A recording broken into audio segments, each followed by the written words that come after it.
সুপ্রিয় শিক্ষার্থী বন্ধুরা, আশা করি আপনারা ভালো আছেন। কোর্স ফাউন্ডেশনের পক্ষ থেকে আমি মশিউর আপনাদেরকে আজকের এই টিউটোরিয়ালে স্বাগত জানাচ্ছি। ওকে, তো এই পর্বে আমরা একটি লাইভ মেসেজ দেখব, যেটা আমি অলরেডি প্রসেস চলতেছে। আমি আপনাদেরকে দেখাই যে একজন ক্লায়েন্ট আমাকে নক করেছে। এই যে hello, I am getting very low scores on it and need your help to optimize. Okay, তার একটি সাইটে প্রবলেম, সাইটটা খুবই স্লো কাজ করতেছে, অপটিমাইজেশন দরকার। ঠিক আছে, এই যে এখন বাজে হচ্ছে 1:15 AM। ওকে, আর সে আমাকে মেসেজ করেছে 1টার দিকে। আমরা 15 মিনিট যাবৎ কনভারসেশন চলতেছে। তো এখানে দেখা যাচ্ছে I have used Hummingbird Pro or Smush Pro trials but do not want to pay for it going forward and I am not getting any result. Okay, সে দুইটা প্লাগ ইন ইউজ করেছে, যেহেতু আমি ওয়ার্ডপ্রেস রিলেটেড কাজ করি। ওকে, তো আমি প্রথমে বুঝার ট্রাই করতেছি সে কী চাচ্ছে। সে দুইটা প্রিমিয়াম প্লাগ ইন ট্রাই করেছে, বাট এটা কাজ করতেছে না, সে এখন চাচ্ছে না এটা ইউজ করতে। Okay, looking forward to your help, সে আমার হেল্প চাচ্ছে। ওকে, তো আমি বললাম যে লেট মি চেক করাই মনে হয় স্পেলিংটা হবে, যাই হোক। তো আমি তার ওয়েবসাইট চেক করলাম, তখন চেক করে আমি বললাম যে your website need to fix lots of issue, please order standard package and send me WordPress login access details. Okay, after optimization your website will be load within 1 থেকে 5 second, তার মানে 1 থেকে 5 সেকেন্ডের ভিতরে লোড হবে। I will optimize as much as possible and deliver your order within 48 hours. আর হচ্ছে you don't need to purchase any premium plugin, তার কোনো প্রিমিয়াম প্লাগ ইন কেনার প্রয়োজন নেই। Hope you will be glad to see the result. এখন একটা ব্যাপার দেখেন যে এখানে আমি কী ব্যাপার কোয়েশ্চেন করছি। আমি এমনভাবেই তাকে মেসেজটা রিপ্লাই দিয়েছি যেন পরবর্তীতে সে আমাকে খুব বেশি কিছু কোয়েশ্চেন করার প্রয়োজন না পড়ে। যেমন একটা মানুষের কী কোয়েশ্চেন আসতে পারে যে তার কত টাকা পে করা লাগবে, তো আমি বলে দিয়েছি $50 তার পে করা লাগবে। আর কী লাগতে পারে, ওয়ার্ডপ্রেস লগইন অ্যাক্সেস লাগবে, তারপর হচ্ছে সে কী রেজাল্ট পাবে, তার রেজাল্ট হচ্ছে মানে 1 থেকে 5 সেকেন্ডের ভিতরে লোড হবে।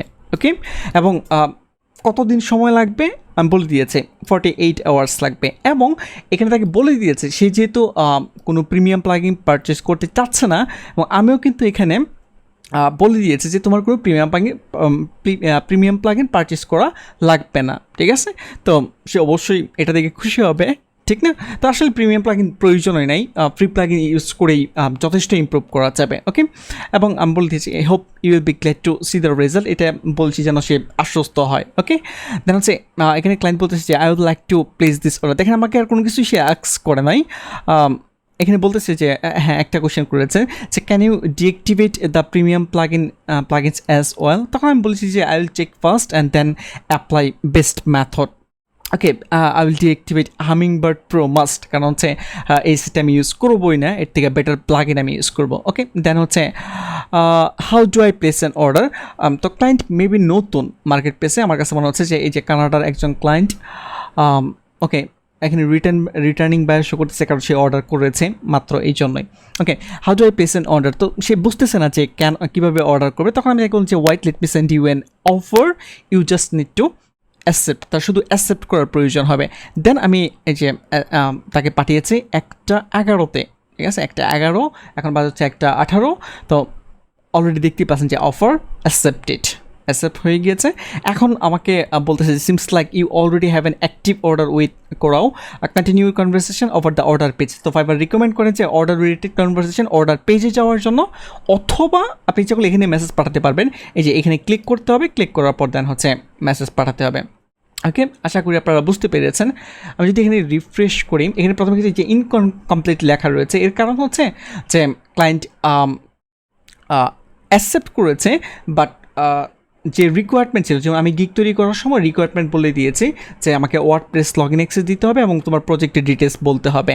তো সে ওয়ার্ডপ্রেস লগইন অ্যাক্সেস এখন দিয়েছে, অলরেডি দিয়ে দিয়েছে, যার কারণে কিন্তু এখানে টাইম কাউন্টডাউন স্টার্ট হয়ে গেছে, দেখতে পাচ্ছি। আমি যদি একটু ড্যাশবোর্ডে যাই আমার, তাহলে আমি মাই প্রোফাইলে যাচ্ছি, দেন হচ্ছে এইখান থেকে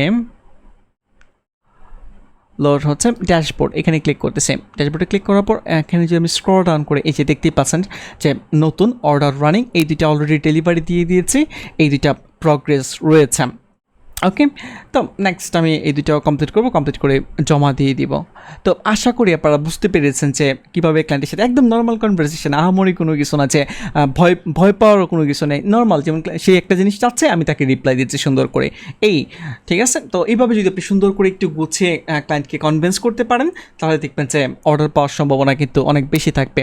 আরও কিছু ব্যাপার বলে দিই আপনাদের, যদি মনে করেন যে কোনো ক্লায়েন্টের অনেক সময় বলে যে ক্লায়েন্ট একটা অর্ডার করবে, মানে অর্ডার না, আমি যেটা বলতে চাচ্ছিলাম সেটা হচ্ছে যে মনে করেন কোনো একজন ক্লায়েন্ট আপনাকে মেসেজ পাঠিয়েছে, মেসেজটা চেক করার জন্য, এবং একটা অ্যাটাচমেন্ট পাঠিয়েছে, যে ওই অ্যাটাচমেন্টে তার ডিটেলস বলা রয়েছে। এখন অ্যাটাচমেন্টটা কিন্তু ফাইবার চেক করে, ঠিক আছে, ফাইবার চেক করে যে এটাতে কোনো ভাইরাস রয়েছে কিনা, এই ধরনের চেক করে। তো অ্যাটাচমেন্টের ক্ষেত্রে একটু সাবধানতা অবলম্বন করবেন।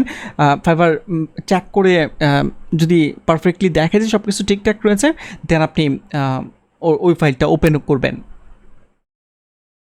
একটা ব্যাপার হচ্ছে যে আপনি ইচ্ছা করলে কোনো মেসেজ যদি দেখেন যে স্পামিং করার ট্রাই করতেছে, সেক্ষেত্রে আপনি স্পাম হিসেবে ডিটেক্ট করতে পারেন। ফর এক্সাম্পল, আমি যদি একটা এক্সাম্পল দিই, মনে করেন যে এই ক্লায়েন্টের সাথে আপনি কাজ করেছেন, এখন মনে করেন যে আপনি কাজ করার পর অর্ডার করার পর আপনি দেখছেন সে ফ্রড টাইপের, বা আপনাকে কাজ করিয়ে নিতে যাচ্ছে বাট পে করতে যাচ্ছে না, সেক্ষেত্রে এই ক্লায়েন্টের সাথে মনে করেন যে আপনি ইন ফিউচারে কখনোই আর কাজ করতে যাচ্ছেন না, সেক্ষেত্রে আপনি যেটা করতে পারেন স্পাম হিসেবে ডিটেক্ট করতে পারেন। যদি আপনি স্পাম হিসেবে এখানে ক্লিক করে দেন, তখন যেটা হবে এই ক্লায়েন্ট আপনাকে আর মেসেজ করতে পারবে না, অথবা আপনি এখানে রিপোর্ট করতে পারেন, ঠিক আছে। তো যদি কোনো ক্লায়েন্টের সাথে আপনি কমিউনিকেশন না করতে চান, স্পাম হিসেবে আপনি তাকে অ্যাড করে রাখেন। যাই হোক, আশা করি আপনারা বুঝতে পেরেছেন এই জিনিসগুলো, বা এখানে আমি যেই ব্যাপারগুলো দেখেছি, হোপ এগুলো আপনাদের কাজে লাগবে, বা আপনাদের অন্তত মনে একটু ভয় কাজ করবে না যে প্রথম মেসেজ আসলে কী করবো না করবো। অনেকেই প্রথমে ঘাবড়িয়েছে যে প্রথম মেসেজ আসছে, এখন কী করবে না করবে কিছুই বুঝতে পারে না, ঠিক না? এত ঘাবড়ানোর কিছু নেই, এত এক্সাইটেড হওয়ারও কিছু নেই, জাস্ট ট্রাই করি। যেমন আমি যদি আপনাদেরকে বলি যে আমি যখন প্রথম মেসেজ পেয়েছিলাম, আমারও একটু অন্যরকম ফিল কাজ করতেছিল, খুবই এক্সাইটেড ছিলাম যে একজন ক্লায়েন্ট আমাকে নক করেছে। তো আমি এই ব্যাপারগুলো বুঝি, ঠিক না? তো যেটা করতে হবে, এত বেশি এক্সাইটেড হওয়ার প্রয়োজন নেই, জাস্ট আপনি দেখবেন যে ক্লায়েন্ট কী চাচ্ছে এবং আপনি ওই অনুযায়ী রেসপন্স করবেন ক্লায়েন্টকে। আশা করি আপনি খুব শীঘ্রই অর্ডার পাবেন। তো আজকে টিউটোরিয়াল এই পর্যন্তই, নেক্সট টিউটোরিয়ালে আবারও কথা হবে, সে পর্যন্ত ভালো থাকবেন, ধন্যবাদ।